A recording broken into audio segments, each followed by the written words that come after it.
हम थोड़ी परेशान करने वाली खबरों पर बात करेंगे। जी। हाल में वहां मार्च फॉर ऑस्ट्रेलिया नाम से कुछ प्रदर्शन हुए हैं और चिंता की बात यह है कि इनमें ना खास तौर पर भारतीय समुदाय को निशाना बनाया गया। हाँ, ये खबरें देखी हैं, काफी चिंताजनक है। तो आज की हमारी ये जो बातचीत है ये एक डिटेल्ड एनालिसिस पर आधारित है जो समझने की कोशिश कर रहा है कि इन घटनाओं के पीछे क्या चल रहा है, मतलब कारण क्या है, सामाजिक माहौल कैसा है, राजनीतिक हवा किस तरफ बह रही है। बिल्कुल, इसे गहराई से समझना जरूरी है। हमारा मकसद आज ये समझना है कि ऑस्ट्रेलिया जैसा देश जो अपनी मल्टीकल्चरल पहचान पर इतना गर्व करता है, वहां अचानक भारतीय समुदाय कुछ लोगों के गुस्से का केंद्र क्यों बन गया। क्या ये वाकई इमिग्रेशन का कोई बड़ा संकट है जैसा वो प्रदर्शन करने वाले कह रहे हैं, या फिर ये ऑस्ट्रेलिया की अपनी अंदरूनी दिक्कतें हैं, कोई पॉलिटिकल चाल है, या शायद कोई गहरी नस्लीय सोच काम कर रही है। हाँ, ये सवाल बहुत अहम है। सोचिए, हजारों लोग सड़कों पर हैं तख्तियां लिए हुए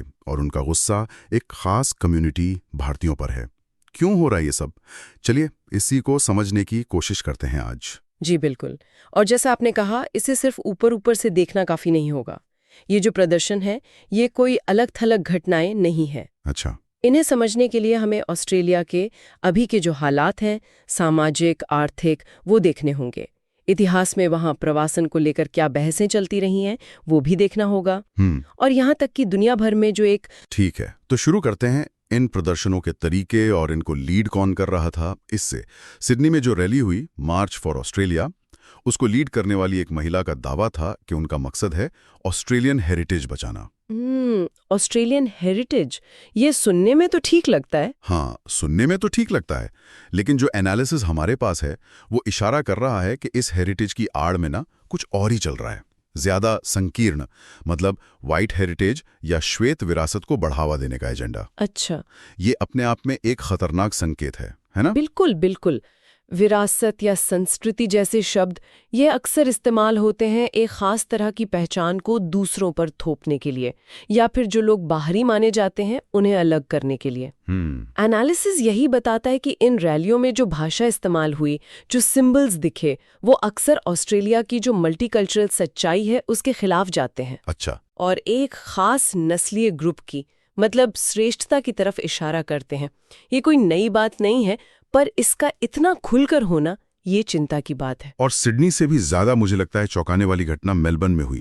हाँ, मेलबर्न वाली घटना तो। मेलबर्न में ऑस्ट्रेलिया की संसद भवन की सीढ़ियों पर खड़े होकर एक जाना माना नियोनाजी संगठन का नेता थॉमस सिविल, उसने प्रदर्शनकारियों को एड्रेस किया। जी हाँ, ये तो अविश्वसनीय सा लगता है। मतलब कल्पना करना मुश्किल है कि एक डेमोक्रेटिक देश की संसद के सामने ऐसा हो। हाँ, ये घटना अपने आप में बहुत महत्वपूर्ण है और इसके गहरे मायने हैं। इसमें ध्यान देने वाली बात यह है कि संसद की सीढ़ियों से एक घोषित नव-नाजी नेता का भाषण देना, ये सिर्फ प्रवासन का विरोध नहीं रह जाता। नहीं, बिल्कुल नहीं। ये सीधे सीधे नस्लीय श्रेष्ठता यानी रेशियल सुप्रीमेसी की जो विचारधारा है उसका बेशर्म और खुला प्रदर्शन है मानता है। यानी चीजें बढ़ रही हैं वहाँ। लगता तो यही है। ये दिखाता है कि प्रवासन के विरोध की आड़ में एक बहुत ही खतरनाक और बांटने वाली विचारधारा को मेनस्ट्रीम में लाने की कोशिश हो रही है। ये सिर्फ प्रवासियों के लिए नहीं बल्कि ऑस्ट्रेलिया के पूरे डेमोक्रेटिक ढांचे के लिए खतरा है। लेकिन प्रदर्शनकारी जिस प्रवासन संकट का दावा कर रहे हैं, क्या उसकी जमीनी हकीकत वाकई उतनी सीरियस है? जरा आंकड़ों पर नजर डालते हैं, जैसा कि हमारे सोर्स एनालिसिस में किया गया है। हाँ, आंकड़े देखना जरूरी है। 2023-24 का जो फिस्कल ईयर था उसमें ऑस्ट्रेलिया का नेट ओवरसीज माइग्रेशन, मतलब जितने लोग आए और जितने गए, उसका नेट डिफरेंस वो करीब 4,40,000 रहा। हाँ, 4.46 लाख। अब ये आंकड़ा सुनने में तो बड़ा लगता है, लेकिन इंटरेस्टिंग बात यह है कि ये पिछले फिस्कल ईयर के आंकड़े से कम है। अच्छा, ये कम है। हाँ, तो फिर ये संकट का शोर क्यों मच रहा है? स्रोत इस दावे को कैसे देखते हैं? देखिए, स्रोत यही बताते हैं कि ये संकट शब्द का इस्तेमाल यहाँ काफी हद तक पॉलिटिकल है, आंकड़ों पर आधारित कम। अच्छा। हाँ, 4,46,000 का आंकड़ा महत्वपूर्ण है, इसमें कोई शक नहीं, लेकिन एनालिसिस इसे कई कॉन्टेक्स्ट में रखता है। पहला, जैसा आपने कहा, ये पिछले साल के रिकॉर्ड लेवल से कम है। दूसरा, ऑस्ट्रेलिया की इकोनॉमी खासकर पैंडेमिक के बाद लेबर फोर्स और स्किल्स की कमी से जूझ रही है और माइग्रेशन इस कमी को पूरा करने का एक बड़ा जरिया है। हाँ, ये तो है। कई इकोनॉमिस्ट मानते हैं कि ऑस्ट्रेलिया की अर्थव्यवस्था को बनाए रखने और बढ़ाने के लिए प्रवासन जरूरी है। तीसरा, स्रोत ये भी इशारा करते हैं कि माइग्रेशन के आंकड़ों को अक्सर तोड़ मरोड़ कर पेश किया जाता है ताकि लोगों में डर पैदा किया जा सके।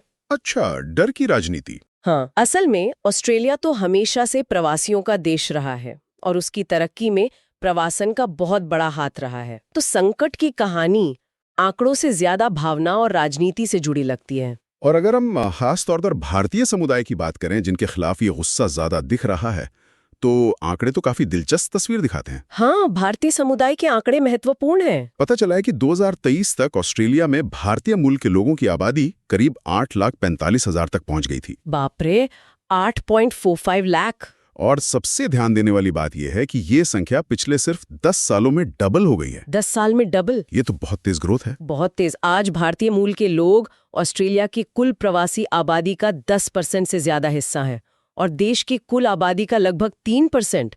ये बहुत तेजी से हुआ बदलाव है। इसका क्या मतलब निकाला जा सकता है इस माहौल में? ये तेजी से हुई बढ़ोतरी ये निश्चित रूप से एक बड़ा फैक्टर है। देखिए, जब कोई समुदाय इतनी तेजी से बढ़ता है और समाज में उसकी मौजूदगी ज्यादा दिखने लगती है, तो कई बार ये कुछ पुराने स्थापित समूहों में एक तरह की बेचैनी पैदा कर सकता है। और भारतीय समुदाय सिर्फ संख्या में नहीं बढ़ा है, ऑस्ट्रेलिया के सामाजिक और आर्थिक जीवन में उनकी भूमिका भी बहुत अहम हो गई है। हाँ, वो तो दिखता है। शिक्षा हो, हेल्थ केयर हो, आईटी, इंजीनियरिंग, बिजनेस, इन सभी फील्ड्स में भारतीय मूल के लोग काफी सफल हो रहे हैं और अहम पोजीशंस पर पहुंच रहे हैं। अच्छा। एनालिसिस ये भी बताता है कि उनकी औसत आय और शिक्षा का स्तर नेशनल एवरेज से ज्यादा है। तो ये सफलता और विजिबिलिटी? हाँ, ये सफलता और विजिबिलिटी ही उन्हें कुछ ऐसे समूहों के लिए आसान निशाना बना देती है जो अपनी आर्थिक या सामाजिक स्थिति को लेकर शायद इनसिक्योर महसूस कर रहे हैं। उन्हें लगता है कि ये नए लोग उनके रिसोर्स छीन रहे हैं या उनकी पहचान को खतरा पहुंचा रहे हैं, जबकि असलियत अक्सर इसके बिल्कुल उलट होती है। ये एक बहुत जरूरी पॉइंट है। तो क्या ये कह सकते हैं कि इन प्रदर्शनों के जरिए प्रवासियों को और खासकर भारतीयों को ऑस्ट्रेलिया की जो अपनी असली घरेलू दिक्कतें हैं, उनके लिए बलि का बकरा बनाया जा रहा है? हाँ, बिल्कुल। क्योंकि जो जानकारी है वो बताती है कि ऑस्ट्रेलिया इस समय कई गंभीर अंदरूनी चुनौतियों से जूझ रहा है, जिनका प्रवासन से सीधा संबंध नहीं है। बिल्कुल। अगर इसे बड़े पर्सपेक्टिव में देखें तो ये बलि का बकरा बनाने का एक क्लासिक केस लगता है। क्या है वो दिक्कतें? देखिए, कम से कम 4 बड़ी घरेलू समस्याएं हैं जिन्हें स्रोत रेखांकित करते हैं, जो आम लोगों में काफी असंतोष पैदा कर रही हैं। पहला, हाउसिंग क्राइसिस। घर खरीदना या किराए पर लेना आम ऑस्ट्रेलियाई लोगों के लिए लगातार महंगा और मुश्किल होता जा रहा है। सिडनी, मेलबर्न जैसे शहरों में तो हालत बहुत खराब है। ये तो सुना है। दूसरा, क्लाइमेट चेंज का बढ़ता असर। सूखा, बाढ़, जंगलों की आग। ऑस्ट्रेलिया इन आपदाओं से बुरी तरह जूझ रहा है और सरकार क्या कर रही है इसको लेकर लोगों में काफी गुस्सा है। सही। तीसरा, जेंडर इनइक्वालिटी और उससे जुड़ी हिंसा। ये ऑस्ट्रेलिया में एक बड़ा सामाजिक मुद्दा बना हुआ है। और चौथा, बढ़ती इकोनॉमिक इनसिक्योरिटी और कॉस्ट ऑफ लिविंग। मतलब महंगाई, सैलरी ना बढ़ना, भविष्य को लेकर चिंता, इसने कई लोगों को परेशान कर रखा है। स्रोत इन समस्याओं और प्रवासियों के विरोध के बीच क्या सीधा कनेक्शन दिखाते हैं? स्रोत इस बात पर जोर देते हैं कि ये ध्यान भटकाने की एक पुरानी और आजमाई हुई पॉलिटिकल स्ट्रैटेजी है। अच्छा। जब लोग अपनी रोज की जरूरतों जैसे घर, किराया, नौकरी, सुरक्षा को लेकर परेशान और गुस्से में होते हैं, तो कुछ पॉलिटिकल ग्रुप या नेता इस गुस्से को किसी बाहरी या अलग दिखने वाले ग्रुप की तरफ मोड़ने की कोशिश करते हैं। हाँ, ये तो होता है। ये कहने के बजाय कि भाई हाउसिंग संकट सरकारी नीतियों या मार्केट की नाकामी का नतीजा है, ये कह दिया जाता है कि देखो प्रवासियों की वजह से भीड़ बढ़ गई और कीमतें बढ़ रही हैं। ये असली मुद्दों से ध्यान हटा देता है और सरकार या सिस्टम पर सवाल उठाने से रोकता है। एनालिसिस ये भी दिखाता है कि जिन इलाकों में घर की कीमतें सबसे तेजी से बढ़ी हैं या इकोनॉमिक इनसिक्योरिटी ज्यादा है, उन्हीं इलाकों में इन प्रदर्शनों को ज्यादा समर्थन मिलता दिख रहा है। अच्छा। भले ही वहाँ प्रवासियों की असल संख्या नेशनल एवरेज से कम ही क्यों न हो। अरे वाह। ये दिखाता है कि गुस्सा सीधे तौर पर प्रवासन से नहीं बल्कि आर्थिक तकलीफ से जुड़ा है, जिसे जानबूझकर मोड़ा जा रहा है। और इतिहास भी शायद यही कहानी दोहराता है। पता चला है कि ऑस्ट्रेलिया में ऐसा पहली बार नहीं हो रहा कि किसी प्रवासी ग्रुप को निशाना बनाया जा रहा हो। हाँ, इतिहास का ये पहिया दुखद रूप से घूम रहा है। आज निशाना भारतीय है, लेकिन स्रोत हमें याद दिलाते हैं कि कुछ दशक पहले जब ग्रीक और इटालियन प्रवासी बड़ी संख्या में ऑस्ट्रेलिया आए थे। अच्छा, ग्रीक और इटालियन। हाँ, तो उन्हें भी ठीक इसी तरह के शक, विरोध और नफरत का सामना करना पड़ा था। उन्हें भी अलग, बाहरी और ऑस्ट्रेलियाई मूल्यों के लिए खतरा माना जाता था। सच में? जी हाँ, उन पर भी आरोप लगते थे कि वे नौकरियां छीन रहे हैं और क्राइम बढ़ा रहे हैं। तब के अखबारों और भाषणों में उनके खिलाफ वैसी ही भाषा इस्तेमाल होती थी जैसी आज कुछ लोग भारतीयों या दूसरे प्रवासियों के लिए कर रहे हैं। लेकिन समय के साथ उन कम्युनिटीज का क्या हुआ? समय के साथ न केवल ग्रीक और इटालियन समुदाय ऑस्ट्रेलियाई समाज का एक अटूट हिस्सा बन गए, बल्कि उन्होंने ऑस्ट्रेलिया के खाने, कल्चर, इकोनॉमी और सामाजिक जीवन को बहुत अमीर बनाया। आज कोई उनकी ऑस्ट्रेलियत पर सवाल नहीं उठाता, उसे कमजोर नहीं करते। वे नई ऊर्जा, नए स्किल्स और नई सोच लाते हैं। सही बात है। स्रोत हमें चेतावनी देते हैं कि आज जो भारतीय समुदाय के साथ हो रहा है वो उसी पुराने डर और पूर्वाग्रह का नया रूप है। ये बलि का बकरा बनाने का वही खेल है जो तब खेला गया था, बस निशाना बदल गया है। इन प्रदर्शनों से जुड़ा एक और पहलू है जिसकी हमने थोड़ी बात की थी, ये नव नाजी विचारधारा का खतरा। मेलबर्न वाली घटना कोई अकेली घटना नहीं लगती। क्या ये विचारधारा ऑस्ट्रेलिया में जड़ें जमा रही है? ये एक गंभीर चिंता का विषय है जिसे स्रोत भी हाईलाइट करते हैं। नव नाजी या व्हाइट सुप्रीमेसिस्ट विचारधारा का जो ये उभार है, ये सिर्फ ऑस्ट्रेलिया तक ही सीमित नहीं है, ये एक ग्लोबल ट्रेंड है। हाँ, ये तो है। लेकिन ऑस्ट्रेलिया में हाल की घटनाओं ने इसे ज्यादा साफ कर दिया है। मेलबर्न रैली में नव नाजियों की खुली भागीदारी और उनका संसद की सीढ़ियों से भाषण देना दिखाता है कि ये ग्रुप अब छिपकर काम नहीं कर रहे, बल्कि खुलकर सामने आ रहे हैं और मेन स्ट्रीम पॉलिटिक्स में घुसपैठ करने की कोशिश कर रहे हैं। ऑस्ट्रेलियाई खुफिया एजेंसियां जैसे ASIO वो भी पब्लिकली कह चुकी हैं कि उग्र दक्षिणपंथी चरमपंथ देश की नेशनल सिक्योरिटी के लिए एक बड़ा और बढ़ता हुआ खतरा है। वे न केवल नफरत फैला रहे हैं, बल्कि हिंसा के लिए भी उकसा रहे हैं। तो सरकार इस खतरे से निपटने के लिए क्या कर रही है? हाल में कुछ कानूनी बदलाव भी हुए हैं शायद? हाँ, सरकार ने इस खतरे को पहचाना है और कुछ कदम उठाए हैं। ऑस्ट्रेलियन संसद ने हाल ही में नफरती प्रतीकों जैसे नाजी स्वस्तिक के पब्लिक डिस्प्ले पर बैन लगाने और टेररिस्ट एक्टिविटीज से जुड़े कानूनों को और सख्त बनाने के लिए कानून पास किए हैं। अच्छा, ये तो अच्छी बात है। गहरी और जहरीली विचारधारा से निपट सकते हैं जो इस नफरत और हिंसा को जन्म दे रही है। विचारधारा से लड़ाई सिर्फ कानूनी दांव-पेच से नहीं जीती जा सकती। सही कहा। इसके लिए शिक्षा, सामाजिक जागरूकता और पॉलिटिकल विल मतलब राजनीतिक इच्छा शक्ति की भी जरूरत होती है, ताकि ऐसी सोच को समाज में कोई जगह ही ना मिले। और इस पूरी बहस में, जैसा कि आपने पहले भी इशारा किया था, अक्सर भारतीय प्रवासियों का जो पॉजिटिव योगदान है उसको नजरअंदाज कर दिया जाता है। हाँ, बिल्कुल। उन्हें सिर्फ एक आंकड़े या एक समस्या के तौर पर देखा जाता है। उनके योगदान के बारे में क्या पता चलता है? स्रोत इस बात पर बहुत जोर देते हैं कि भारतीय समुदाय ऑस्ट्रेलिया पर कोई बोझ नहीं है, बल्कि उसकी तरक्की में एक बहुत अहम भागीदार है। उन्हें सिर्फ टेम्पररी वर्कर या गेस्ट वर्कर समझना बहुत बड़ी भूल होगी। वे doctor, engineer, IT professional, scientist, teacher, छोटे और बड़े बिजनेसमैन के रूप में ऑस्ट्रेलियन इकोनॉमी और सोसाइटी में एक्टिवली योगदान दे रहे हैं। कुछ उदाहरण दे सकते हैं? हाँ, बिल्कुल। जैसे शिक्षा में देखें तो भारतीय छात्र ऑस्ट्रेलिया की यूनिवर्सिटीज में सबसे बड़े और सबसे अच्छा परफॉर्म करने वाले ग्रुप्स में से एक हैं। वे न सिर्फ फीस के जरिए इकोनॉमी में योगदान करते हैं, बल्कि भविष्य के स्किल्ड प्रोफेशनल्स भी तैयार करते हैं। अच्छा। हेल्थ केयर में देखें तो भारतीय मूल के डॉक्टर्स और नर्सें ऑस्ट्रेलिया की स्वास्थ्य व्यवस्था, खासकर ग्रामीण और दूर दराज के इलाकों में जहां डॉक्टरों की कमी है, एक बहुत महत्वपूर्ण भूमिका निभा रहे हैं। हाँ, ये मैंने भी सुना है। एक दिलचस्प आंकड़ा ये भी है कि भारतीय मूल के डॉक्टरों का ग्रामीण और दूर दराज के इलाकों में सेवा देने का प्रतिशत नेशनल एवरेज से काफी ज्यादा है। अरे वाह। IT और टेक्नोलॉजी में देखिए, ऑस्ट्रेलिया का जो तेजी से बढ़ता IT सेक्टर है, उसमें भारतीय पेशेवरों का दबदबा है।